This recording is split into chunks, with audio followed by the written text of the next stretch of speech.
We are to the point for our last question of the debate, and we'll have to keep our answers to just 30 seconds. You will get a chance to rebut for 30 seconds as well. Our last question comes from Jim Camden.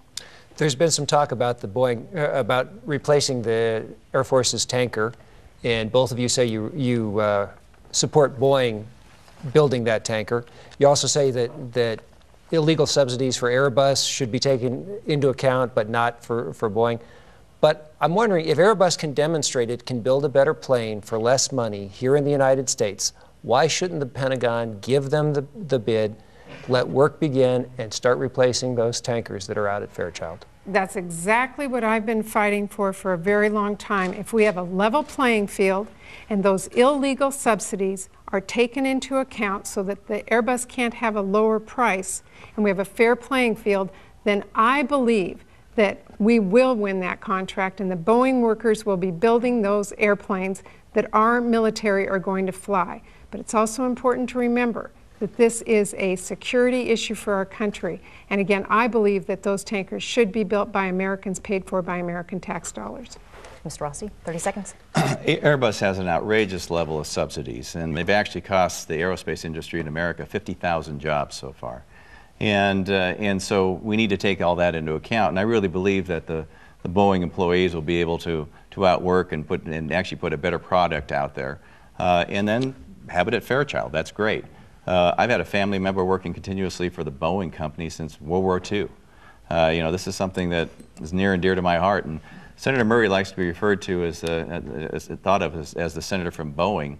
But what I say is, well, where are you from? Are you from Chicago or South Carolina? Because under her watch, the headquarters moved to Chicago, and the new plant is moved to South Carolina. Okay, you're out of time. Senator Murray, 30 seconds. I take a backseat to no one in fighting to make sure that people in our communities have jobs, and Boeing is a very important employer. In fact, here in Spokane, Boeing is extremely important. We have a lot of aerospace industry here.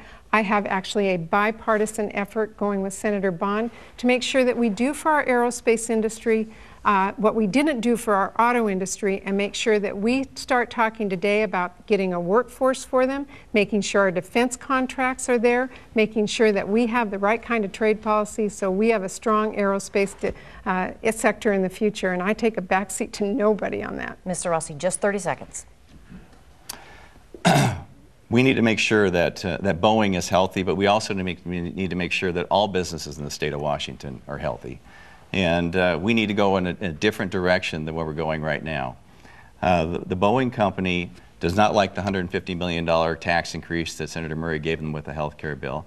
They do not like card check, which is taking away secret balloting in union organizations.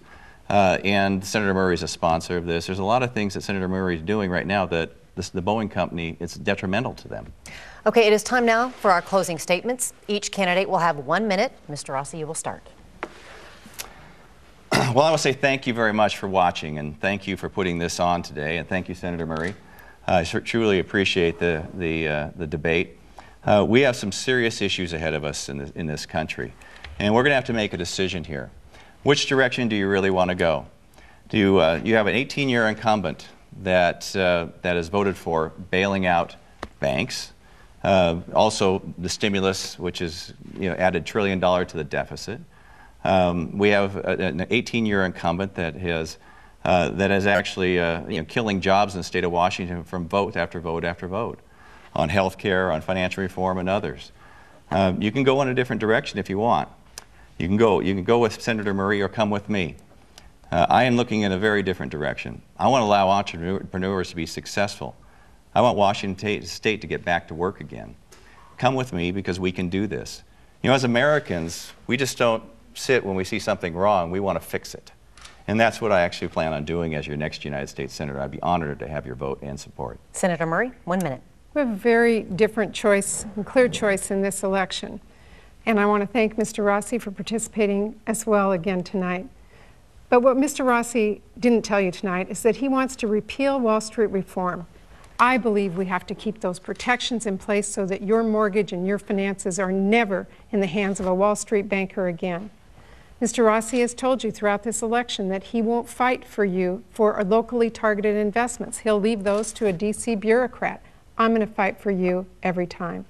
Mr. Rossi didn't tell you tonight is he wants to go back to the Bush economic policies that got us into this mess, going to 2 wars without paying for it, passing tax cuts that are not paid for, and leaving us with tough decisions today that hurt all of us. I want to make sure that we pay for what we responsibly do as leaders. That is the decisions we need to make. When I grew up and my dad got sick and my family had to be frugal, I knew that you made tough choices, but you invested in the future. That's the kind of decisions that I will make as your senator. Thank you so much to the candidates, to you, to our panel. Don't forget, vote November 2nd.